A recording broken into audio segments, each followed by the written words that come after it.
the first step I want to talk about is just what Phidgets actually are. So this is what a Phidget looks like. So it's a little USB sensor. It fits in the palm of your hand like that. This is a humidity Phidget, so it does humidity and temperature, but most of them just do one task, and they have these black enclosures around them. So for example, this is a different sensor. This is a distance sensor. So this is what they look like. And there's hundreds of these sensors available. How you actually set up a Phidget system is you take your sensor, and then you take your Phidget cable, we call it. It looks like this, and all you're doing is you're plugging it in. So it just plugs in like that to your sensor. And then you take something called a Vint hub, which comes in your getting started kit. So it's this guy, you may have seen it before. And then what you're doing from there is you're just plugging in your Phidget device to your Vint hub on any port. So just like that.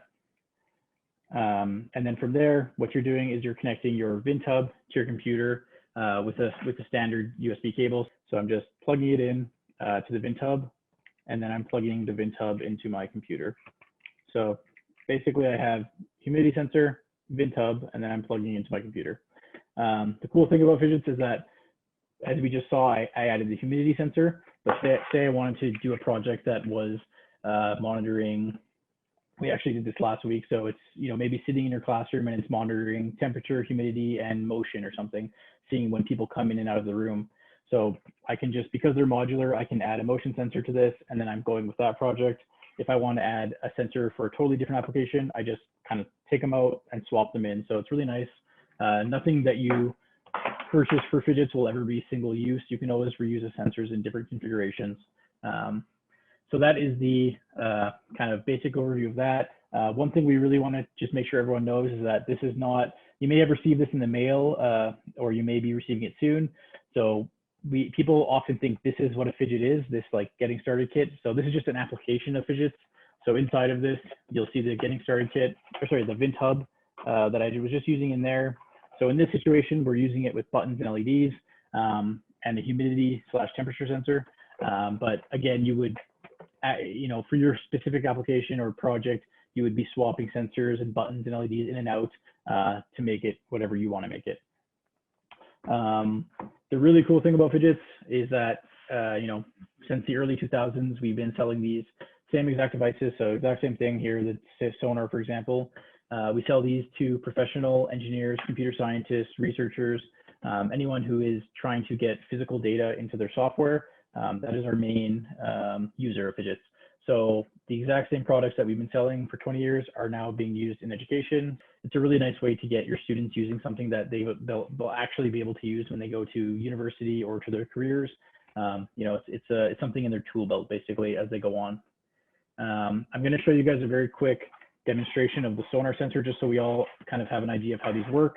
So what I'm going to do is I had that system where I had the Vint hub and the humidity sensor. So what I'm doing is I'm just unplugging the humidity sensor. So there's a tab on the cable that you push and you kind of pull down, and that's how you release it. And then what I'm going to do is I'm going to just add the sonar sensor. So just plugging it in like that. And now I have like a sonar sensor system. And then I'm plugging the other end into my computer via USB. And then what I'm going to do is, today we're talking all about Python. So I'm going to open up Thonny. We can talk about this more in a bit if anyone has questions, but this is just an environment that we use a lot for education because it's really simple. And I'm just going to open a file that I had created previously. So we'll talk more about the code in a little bit in the webinar. For now, I'm just going to run the program and show you a little bit what it looks like. So if I run this program, I have data streaming in now. Hopefully everyone can see that. It's big enough. Make it slightly bigger. But this is the distance data from my sonar. So if I hold my hand above it, you can see that change.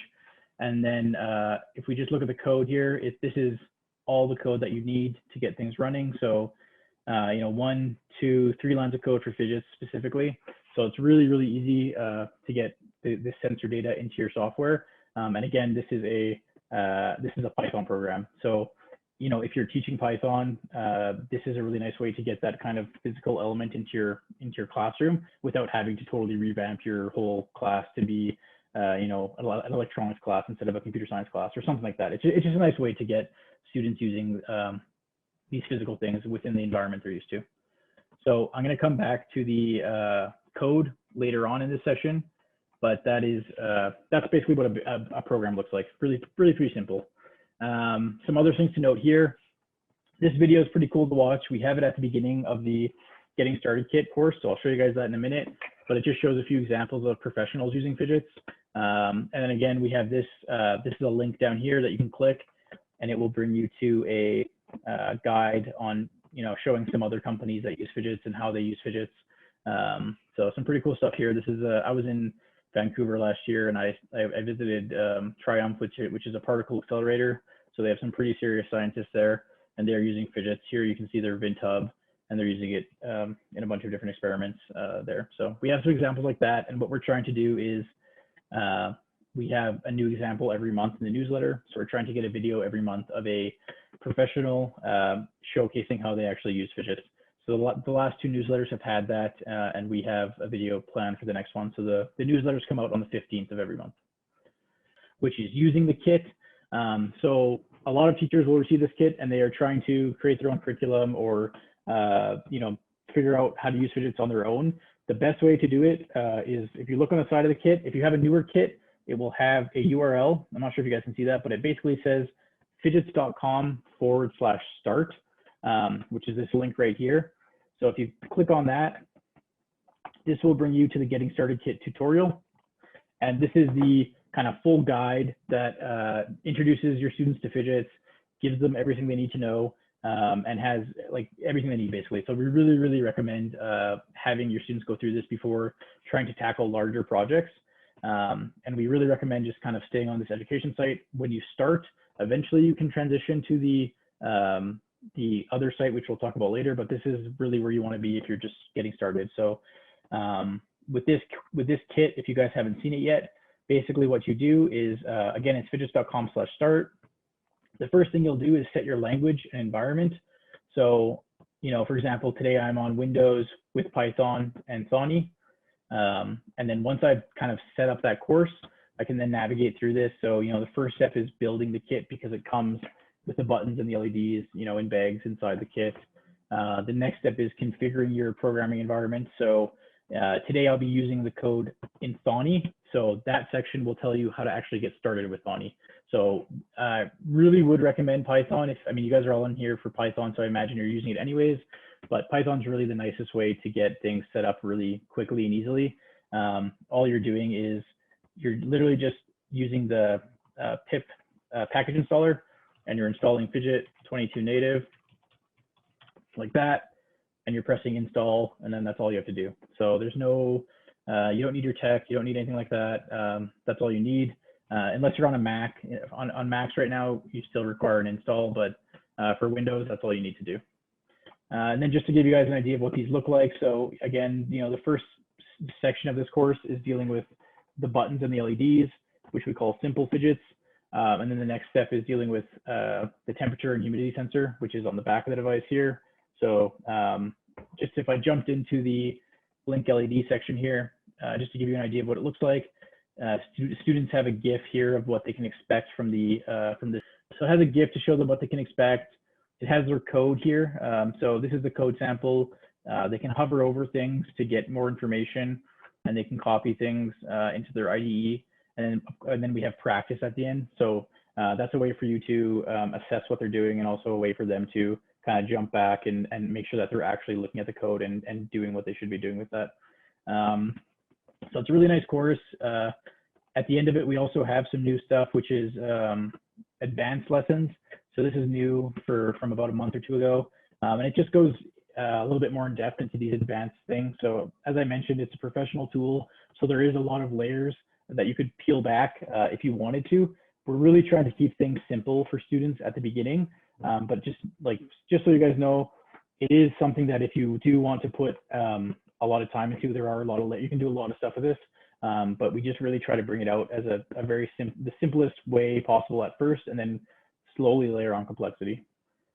So that is the Getting Started Kit course, starting out with distance basically. So what we've done is as I mentioned before, we have a lot of different sensors.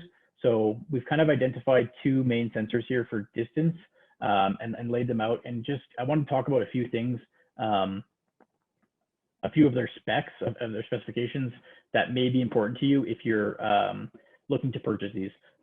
So the first one we'll talk about is, again, the sonar sensor. So this is one that you may receive as part of, coming to this webinar. So the sonar sensor has a range of, as you can see here, 40 millimeters to about 10 meters, resolution 10 millimeters, and data rate. So this is something that, the data rate is something that, and the resolution is something you're probably going to want to look at if you're trying to use this in science, in a science environment.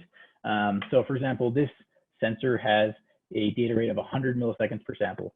So the fastest that this thing can measure distance, a change in distance, is 10 times a second. So that's something that you want to look at if you're trying to implement this for a certain experiment. And just to look down at this one here, we have the 1300 millimeter sensor. So this one has a data rate of 30 milliseconds per sample. So we've had teachers talk about things like an egg drop experiment where they're dropping something from a height and trying to measure basically how fast it's falling, to measure weight and gravity and things like that. So for something like that, you may want to use the higher sample rate sensor just to make sure that you're getting the most data that you possibly can. And it also has a better resolution, which is nice, slightly shorter range. But that is something I would kind of consider. What I have put down here is I've put a link for you guys to see the other distance sensors. So if I click on that, this is transitioning us to the main website where our professional users, hobbyists, et cetera, would buy from. So, there are different sensors available. As we go down here, we can see things like some reflective ones, some IR sensors. But these are the ones that we've kind of identified as being like, hey, these are probably good for most situations. So if you're looking to measure distance in your classroom, this is a really good way to do it. So how would you actually get code for these would be the next question. So if you are looking at getting a distance sensor for some type of science experiment, there's always code available on the education website. So if we transition to phidgets.com/education, and then we take a look at the Learn tab. So this is the home page. If I click on the Learn tab up here, this is another way you could get to the Getting Started Kit tutorial, the phidgets.com/start. If we go down to device tutorials, this is going to be information about specific devices that you can use. So if I click on this, this will give us a list. This list is, there's only about 8 sensors right now, but it's we're adding more sensors every month. So for example, we're adding a few sensors this month and a few next month, so it'll keep growing. But I can look down here at the sonar sensor and I can click on that.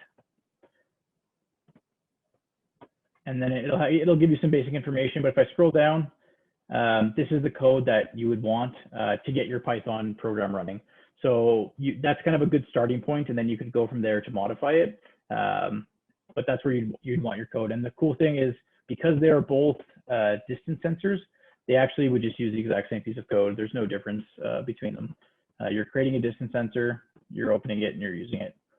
We'll talk more about the code later, but that is where you would get your code. The next step that I want to talk about is temperature/humidity. So again, another big element of any science classroom, any chemistry classroom. So the nice thing about this is that the first sensor that we've identified is the one that comes with your Getting Started Kit. So everyone will have this, which is this one right here. It looks like this. So a really simple sensor. And the interesting thing about this one, again, is that it does both temperature and humidity at the same time. So it's one device with two sensor outputs. So pretty big measurement range here, -40 to -85, but pretty good resolution. The only thing to look at here is that the data rate, 2 samples per second. So this sensor is really best suited for just collecting ambient data. So I want to know what the project we did last week with the Raspberry Pi. We had a system that was collecting data about a classroom just over time. So, it was sitting in the corner of your classroom and it just collects data. So this would be ideal for that situation because it's just slowly, maybe once a second, once every 2 seconds, it's grabbing a piece of data and logging it. If you want to measure something that has a quicker, you want to measure an experiment that is changing temperature quicker or to a larger range, that's where the thermocouples come in. So the thermocouple fidget that we're kind of offering for education is a single channel thermocouple. The one I have here is 4 channels, but they work in the exact same way. So this is just a 4 channel version. And you can get this for education as well. It doesn't matter. We just don't have it on that device page. So I'll show you guys that in a minute. But basically now with thermocouples, you have this massive range of temperatures, from 200, negative 200 to 1350. So it's pretty big. You have a really, really good resolution, and you have a really quick data rate. So you can get 50 samples a second with this device. So it can get you some really nice data. And the price actually isn't too much more than the Humidity Phidget, so it's not a bad idea. And the other thing to note about thermocouples is they actually all have a onboard temperature sensor. So there's 2 ways you're measuring temperature from a thermocouple. One way is from the thermocouple end. So I'm not sure, are you guys at all familiar with thermocouples, any of you, or is it a totally new? No, not at all. Okay, so basically the idea is that we have this part right here, which is the wire end, and it is 2 dissimilar metals that are touching and bonded, and basically they generate a voltage. And this device, all it does is it measures that voltage. It's a really, really small voltage, but you can measure that voltage, and then you can map it to a specific temperature. So that's all these things do, is they measure a temperature from this wire. But the cool thing is they also have an onboard temperature sensor. So you can kind of, if you wanted this to measure ambient and a solution, for example, you could use that in that situation. Okay. Pretty easy to use. And again, if I click on this other sensors tab, it'll bring us to this temperature sensor site. So you can also see the other sensors that are available. So RTDs are very popular. This is a distance, it measures temperature from a distance, a bunch of different things like that. And if you have Arduinos in your classroom and you have analog temperature sensors, you can also use those with Phidgets. In that situation, what you would do is you'd have to create your own cable, but you would plug it directly into the Vint hub. So you'd kind of take a cable like this, and then you'd connect this end to your sensor, and you can measure the voltage from the Vint hub. We're planning to do a webinar on that in the next probably month or so. So if you check out the newsletter, that's the best way to get informed on the webinars. But if you do have analog sensors, you can use those as well. And I'm going to do a little example with the thermocouple later, just to give you guys an idea of what that actually looks like. The next step is light/sound. So these are really good sensors let's just take a look at the light sensor. So this would be if you want to collect specific information about light. So we had an example about like measuring the amount of light from a candle with varying distance from the candle, just to give you that kind of data. And that was one experiment that the teacher had mentioned to us. Another very obvious one is just for plants.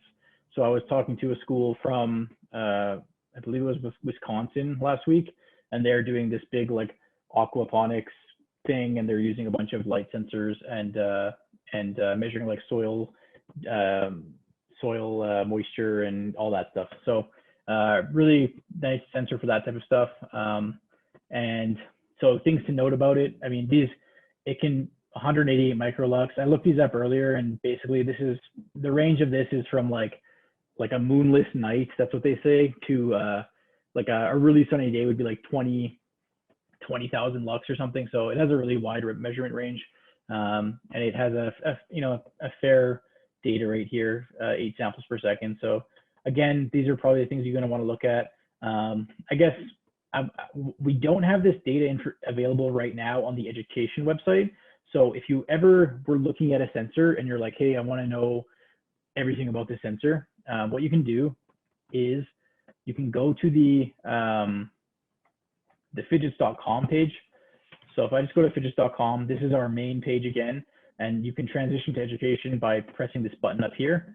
But if you're ever looking at a sensor, or you're like, hey, I want a sensor that's not, education doesn't have it, but I'm sure Phidgets has it. If you look and you click on the device, there's this specs tab under here, and that's where you can actually get all this information that people are going to want whenever they're buying these sensors. So again, we don't have this on the education site because we're really trying to keep things simple. But if you are an advanced user or you're getting more comfortable with Phidgets, that's a good place to go to get a bunch of information about this stuff. And that's where, I pulled all this data from for sample rates and data rates and all that stuff. And again, this is the graph.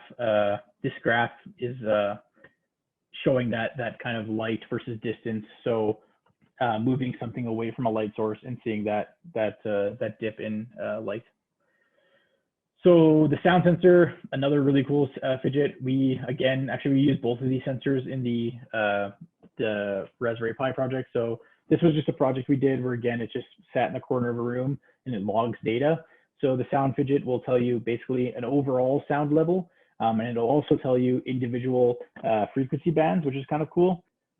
And then other than that, I kind of looked, those were the main sensors I saw, and then these ones too. So, of course we have the pH Phidget. So if you're in any kind of chemistry class or anything like that, you'll want that. That one you can pair with with this sensor, which is a beam break sensor.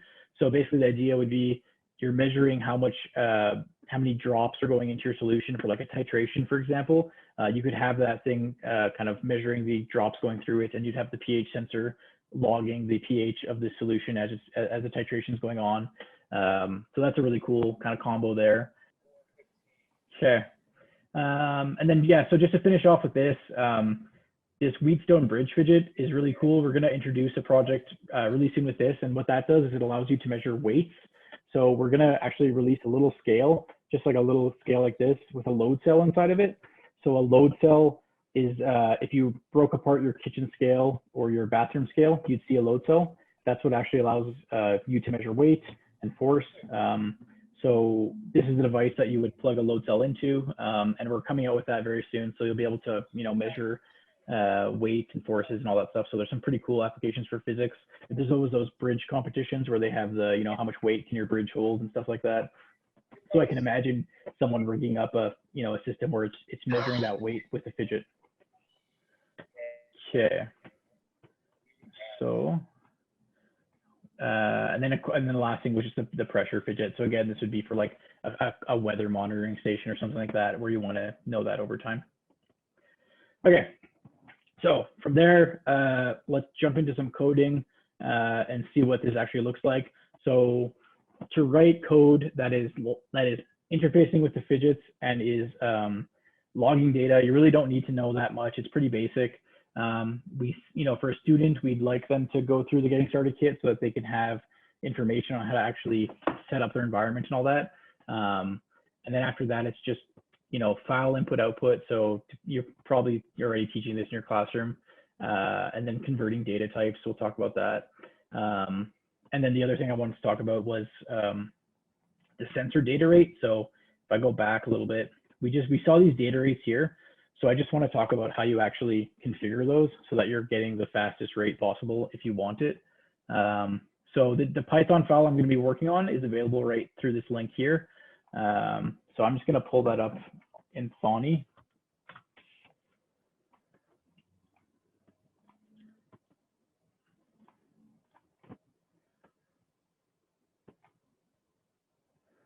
So, and then what I'm going to do is just get everything plugged in here. So for this program, I'm just using the Humidity Phidget. So again, this is the one that comes with your Getting Started kit. And I'm just, again, plugging that in. So pretty easy. And then, so now I'm going to go over the code. So if you guys have been to a recent webinar, this might be a bit boring because we've gone through this a bunch of times. But if not, I'm just going to go over what this code is actually doing and what it means. So for Python at this point, we've set up our environment. So again, that was tools, manage packages, and then Phidget 22 native. So depending on what, and then I'm installing that. So depending on what environment you're in, if you're in PyCharm, if you're in PyScripter, if you're in whatever, there's usually a way to access that package manager and just and use it to pull down files. So this is the package that you're looking for, Phidget 22 native. And that's on Windows. For Mac, the instructions are slightly different, but that is in the Getting Started kit in that configure section. So after that, every program will need these import statements. So you're importing Phidget class, and then you're importing the specific device. So on your sensor itself, it actually tells you what, there's a little spot in the top right here that tells you what class it is if you don't know. And again, all this code is available on the education website under that devices tab. So you'll always have code. But if you're not sure, that's where this comes from. After that, we're importing time. This is not Phidget specific. This is just for use later on. So nothing really to do with Phidgets there. We're creating the object. So this is the first step to your Phidgets project, is creating the object. So we've called this variable temperature sensor, and its class is a Phidgets class, which is temperature sensor. So, this could be anything. If I'm measuring the temperature of like room temp or something, that could be room temp. We're just calling this temperature sensor. And then again, this is the Phidgets class that it is. After that, we're opening the device. So we have the software object. We have a physical Phidget connected to my computer, and now we want to kind of bridge those. So that's what this does. It will look for that Phidget, and then the 1000 is basically just saying, look for it for 1 second. If you don't find it within 1 second, throw an error and let me know. So the reason that exists is because we have some users have like 100 different Phidgets connected to their machine, or they're doing stuff over the network. So sometimes you want that to be a longer delay. For education, that'll always be 1000. So most of the time it'll be 1000. So you don't have to worry about it too much. This part I'm going to kill it right now. So that is, we don't have to worry about that right now. I'll talk about that later. So that's all you need is an open, creating it and an open. The next step here is we're getting data from the sensor. So this is the step that actually gets data. So temperature sensor dot get temperature.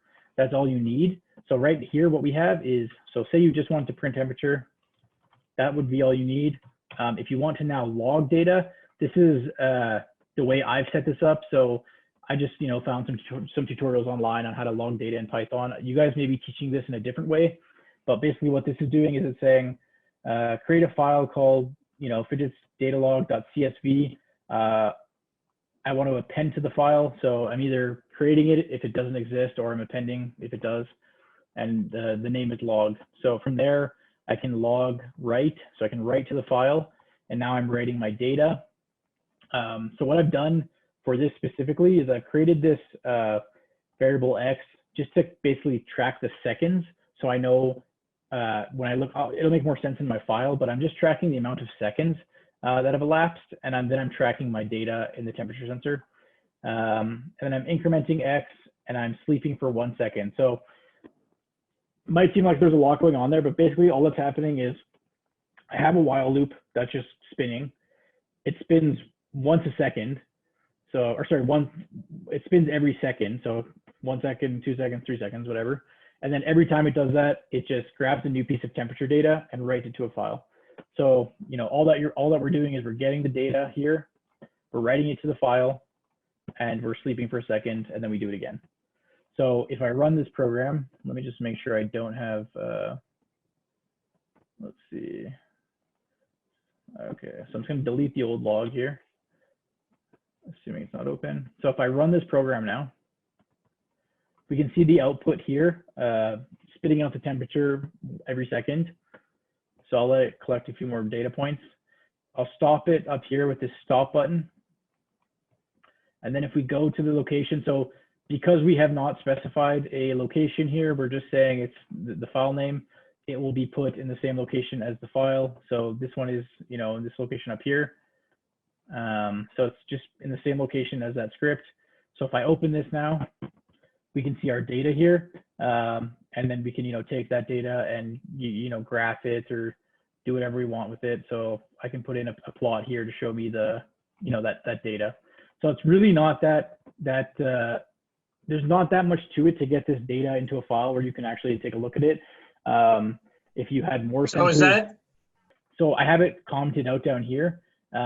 If you wanted to have, say you were doing this over like a month in your classroom and you wanted to log it every like minute or something, what you could do instead is you could do something like this where it is actually logging a specific time. So if I delete this, oops, close this. Okay, so if I delete that and then I run this again now, we can see now that I will get that specific time So if I pull this out, we can get a specific time, and this actually should have the seconds in it. I think if you like hover or something. Anyways, so that would be like a way if you had this thing logging over like a month in your classroom that you could tell when that stuff happened. So again, that's all just file IO. The main thing is you're just taking the data from the temperature sensor and then you're putting it in the file how you want. So I thought this way was nice with the seconds because a lot of experiments use like, you know, it's over 60 seconds or something. So it's a nice way to just say, hey, this was second 1, second 2. But yeah, a ton of different ways you can do that. And then again, I'm creating a CSV because I want to be able to open this with Excel just so I can graph things. So the important thing to remember about the CSV is we want to have the commas, of course. So I'm putting them in like this. So, and then I'm having the new line at the end so that we kind of move to the next line. So, I mean, that's probably for most of you guys, that's pretty basic and you understand that. There's a lot of different ways you can write the string. So in this second example, this is just Python. So this is just another way you can do it. You create the string like that and then you format it. And so I'm sure you guys are teaching that in your classroom in some way. It doesn't really matter as long as you're getting that data into the file. And then from there, you can manipulate it. So the thing I want to talk about really quickly is, so this thing is now logging 1 second, right? So how do we know, like the data rate for this sensor, if we go back, was actually 500 milliseconds per sample. So this thing could actually measure 2 times a second and still have accurate data. So it's just something to keep in mind to take a look at the data rate and say, okay, well, I could make this thing, if I really wanted a lot of data, I could maybe, you know, for the thermocouple, I can do this 50 times a second. So just keep in mind how long you're waiting. And if, you know, sometimes if students might want to say, okay, well, I want to put this at 0.1, so it's running, you know, 10 times a second, but in reality, the sensor is only updating twice a second. So it's just something to think about. You know, you might run into problems like that where the student's like, well, I'm collecting 10 times a second, but it only changes once every 5 samples. Well, you know, it's because of the data rate. So just something to keep in mind. And the last thing I want to do is just show you guys the thermocouple. So I'm actually going to be able to use the exact same code because it's a temperature sensor. So again, I'm taking this thermocouple. I'm unplugging the humidity sensor. So again, taking the tab, kind of downward force on it, and then I'm putting this in there with that. So now I have my temperature sensor hooked up. Because I'm on channel 0, you guys probably can't see it, but there's 4 channels. I'm on channel 0, so I don't have to change anything about my code. I can just run it as is, and it should be good to go. So what I'm going to do is I'm going to run this, and I want to show you guys how to change that data rate. So something that is kind of, let's see. Okay, so data rate for this guy is 20 milliseconds per sample. So it can actually go really fast.